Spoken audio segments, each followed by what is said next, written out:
বাবা আসলে কোনো গল্প বলেন না, তিনি নিজেই একটা গল্প, নীরব অথচ অনেক গভীর। তার ভালোবাসা কখনো মুখে শোনা যায় না, কিন্তু প্রতিদিনের ক্লান্ত শরীর, ঘামে ভেজা শার্ট চুপচাপ বলে দেয় তিনি কতটা ভালোবাসেন আমাদের।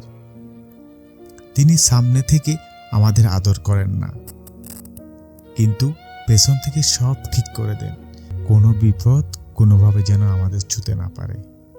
নিজের ইচ্ছে, নিজের স্বপ্নগুলোকে কবে যে তিনি গুছিয়ে রেখে দিয়েছেন আমাদেরই অজান্তে, কবে যে তিনি তার সব চাওয়া পাওয়া মনের ভিতরেই কবে দিয়ে দিয়েছেন শুধু আমাদের হাসি দেখার জন্য।